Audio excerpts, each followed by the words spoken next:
If I could sit my teenage self down for 10 minutes, there are 5 things I'm going to want to tell him. Life has a very funny way of teaching people lessons. Sometimes you learn lessons from failure, sometimes you learn lessons from success. So on today's video, I'm going to be sharing 5 of the biggest lessons that I've learned and how these lessons have shaped how I see life, how I see people, and how I see God even. And maybe some of these lessons might even save you from the mistakes I made.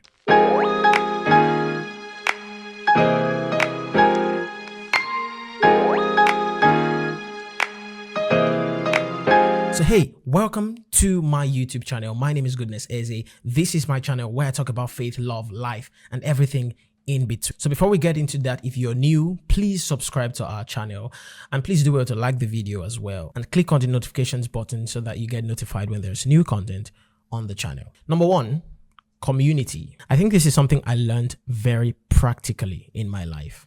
Community is powerful. You see, you cannot exist in a vacuum.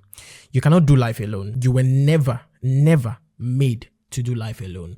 And I see many young people who get carried away with how excellent they are at many things and forget the fact that you cannot do it alone. It's true what they say, that it's a society that raises a child, not just the parents. Every human being is a product of the community they either intentionally or unintentionally had around them. It might be your parent, it might be your family, it might be your teachers at school, whoever it might be. There was a community of people that in one way or the other contributed to how you have turned out now. And you see, I think it's so important that we understand that whether you like it or not, community will make you. Whether you like it or not, relationship that you inadvertently form with people will determine how you're going to turn out. And it just makes it all the more better when you are intentional about making that relationship. Look to the people around you. Are the people around you people who can challenge you to grow? Who can challenge you to be better at what you do? If they are not, it's still a community. But the community is stunting your growth. Whether you like it or not, you have a community around you. If you attend a church, it's a community. It may not be a good community, but it's still a community. But the point I'm trying to make is, whether you like it or not, there's always a community around you. And that community influences what happens in your life. So it's all the more better when you intentionally, with the help of the Holy Spirit, to methodically select the people that will be around you, so that they form a community that then helps your growth and helps your development in life. In at number 2 is service. Now, this is one of the most important things I've learned in life. Gen Z somehow doesn't seem to understand this, the concept of service, and especially honor and service. Because you see, for some reason, people just feel like if you're good at what you do, you can make your way for yourself. But it's not always the case. There are certain principles that always works regardless of your level of excellence or your level of expertise. I think it's Apostle Joshua Selman who used to say that honor is the key to access. Honor is the discerning of the value of the worth, either spiritual or otherwise, in the life of a man or a woman.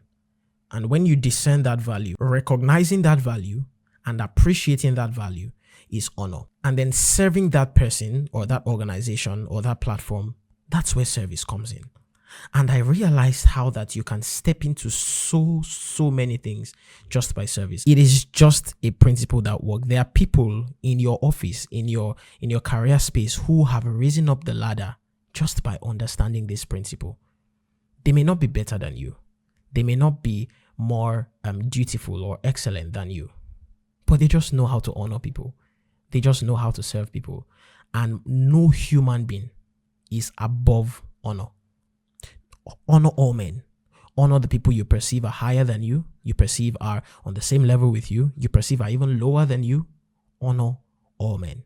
That is the key to access. The third one is responsibility. And this is the angle I want to bring this from. Never shy away from taking responsibility. See, I can't emphasize this enough. And this is because I see many people who give, say they're shy, they don't like being out in the open. They don't like, to be the front. They're introverted. That is possible. It's very possible to be introverted. But when it comes to leadership, when it comes to responsibility, when it comes to doing stuff, never shy away from it. It was recently I was thinking about some of the experiences I had while I was much younger. And I realized that somehow I have always been in leadership positions. And I never really understood it.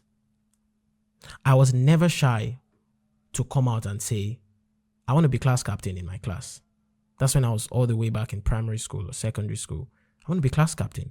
I want to be the top in my class, even though I wasn't really the smartest. I remember how I was sharing with some people last week that I became the president of my school's press club when I was in SS1, which was unheard of, right? Because there were people in that club that were my seniors.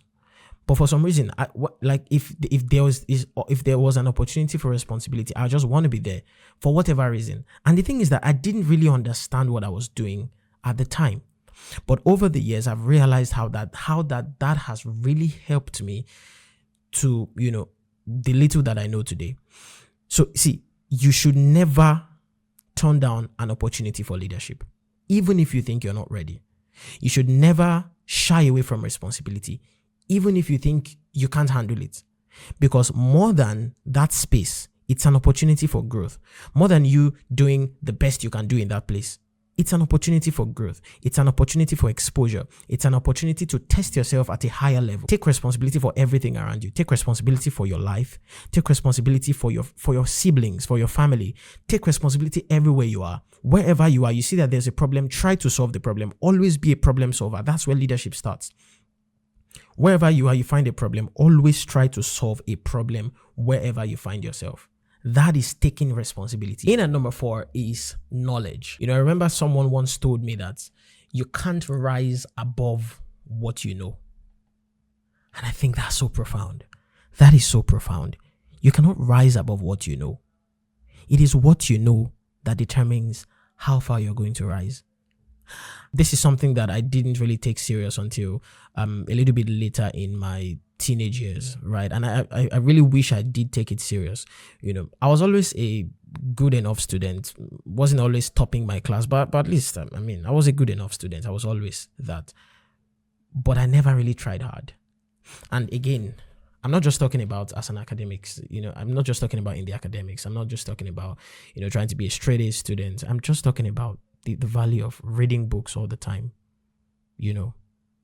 just being hungry for knowledge, just being hungry to know more about everything, about anything. And when I realized it, when I started to take it more seriously, take knowledge more seriously, I started to read voraciously. I learned something in my journalism degree. And it's usually said that you must know something about everything and everything about something. And I think that's so powerful. Let it be that you open your mouth to speak in public, and what is coming out of your mouth is just wisdom. It's just wisdom, information, wisdom, knowledge. And how do you do that? It's not rocket science. You need to read. You need to read books. You need to understand, life. You need to understand life by reading books, by reading the experiences of people. Knowledge is power. Literally. And the final lesson I'm going to talk about, and this is probably the biggest one, life is spiritual. I've mentioned 4 things, and each of these 4 things, most of it has been, kind of logical. They're just sort of logical things to do. But guess what? You cannot figure life out by logic. You just can't. Life will just start to throw things at you that logic cannot explain. Life is spiritual. It has always been. It would always be. You cannot navigate life with ordinary eyes. You can't do your career with ordinary eyes. Because nobody else is. See, in life, you can't sit on the fence. You either know God or you're going to be eaten up. If you don't know God, you're going to be eaten up by people who do the opposite. Because it is true that the spiritual controls the physical. I think it was in the book of Ecclesiastes chapter 9 verse 11 where the Bible says that the race is not to the swift, neither is the battle to the strong, neither is bread to the wise, neither is riches to men of understanding, nor favor to men of skill. But it says that time and chance happens to them all. So that if you're swift and you're running a race, it's good. If you're strong and you're fighting a battle, it's also good. But time and chance would always happen. Time and chance, that you can account for everything. But there's something called time and chance.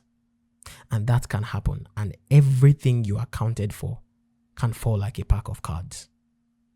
and the insurance that you have, that while it's important to follow all the principles of life, all the other physical principles of life, if you do not understand that life is spiritual, you might really, really struggle to make headway. These 5 lessons I talked about, they're not just theories. They're not just copy and paste.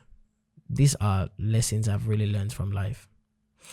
I'm not very old in age. Like I said, I'm not 30 yet. But I think that life has dealt me a great deal. I think that in my short life, I have seen quite a few things. And these are some of the biggest lessons I've learned. Obviously, there's so many more that I couldn't mention here, but these are sort of the biggest that I've learned so far. So if this has blessed you, please like the video, share it with somebody, and drop a comment. What is the biggest thing that life has taught you? And if you see yourself 10 years ago, what is it you're going to tell yourself? Drop it in the comments. Someone might definitely need it. And also subscribe and click on the notifications button so that you're notified when there's new content on the YouTube channel. My name is Goodness Eze. See you in the next video. Adios.